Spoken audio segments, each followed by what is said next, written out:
I'm so excited. I finally have finished compost. And it took a while to get there. So today is going to be a short one, and it's basically the story of my compost.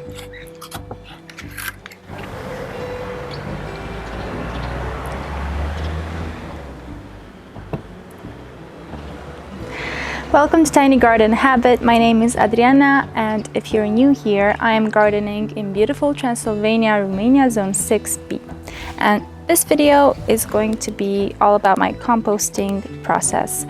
Last year, I started this garden that you have just seen, and we had a lot of green waste basically every single week. In fact, you can see a pile right there, which I'm about to compost very soon. And naturally, we needed a composting system. At first, we didn't really have much. We just had basically an enclosed space like the wire one you see over there, where we now keep our leaf mold. And eventually I stumbled across this video from Simplified Gardening from Tony, and he described how to make a composting system out of pallets. And my system consists of 3 bins at the moment, but I'm planning to extend it. And this is what my husband built. So how exactly do you turn this into this without waiting for a full year like I did? Hopefully I'm gonna get compost faster than this, but this is good too. I'll take it. Well, first you have to respect the green to brown ratio, which means whenever you throw green stuff in here, you should throw some cardboard or sawdust or hay or anything that is dried up. So you kind of balance the water component in here with fresh stuff and dried stuff.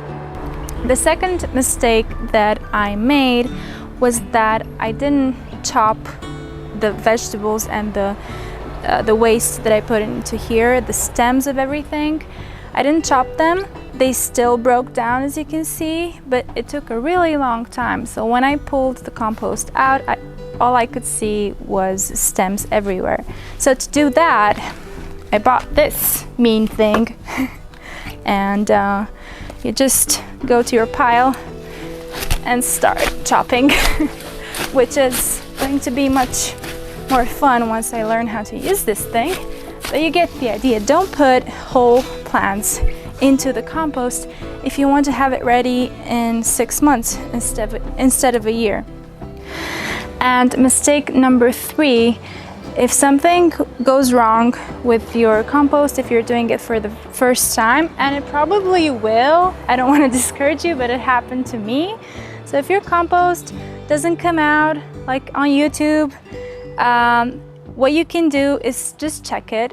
So what I did last year was to pull these out and see what was going on, and I pulled it all out and turned it and basically put it in a new container. So you have to turn your compost if you want to speed up the decomposition, but I see a lot of gardeners turning it multiple times per month even, or per week, and I think that's just overkill. So if you have time and if you have space, then nature will just work. The worms will do their thing, and you're going to have this really nice soil by the end of the year. So make sure you get these 3 things right, meaning green to brown ratio, eyeball it basically, chop your vegetables for faster decomposition, and turn your compost occasionally, and also protect it from rain. Now, to get that compost, we've had 2 piles of green and brown waste, because all this breaks down and it will start to shrink.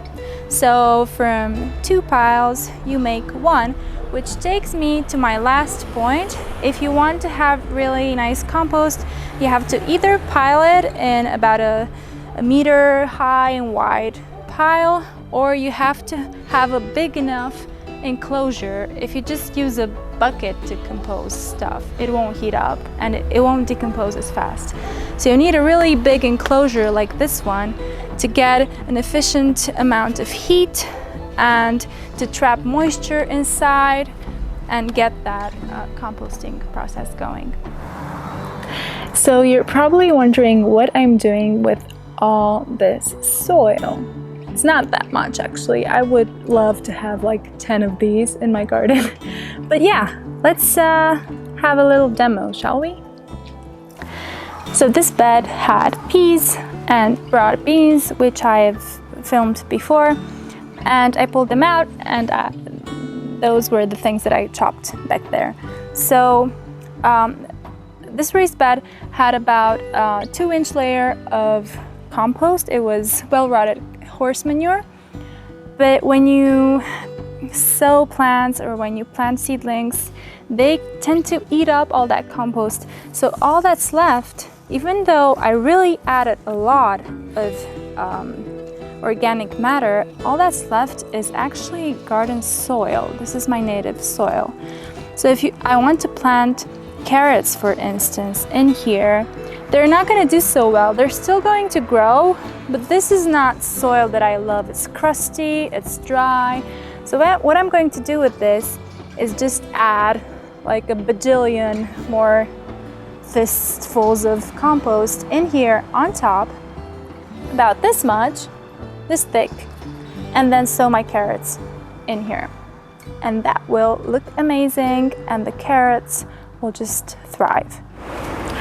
I'm a big fan of the no-dig method, but you don't have to use compost like I do.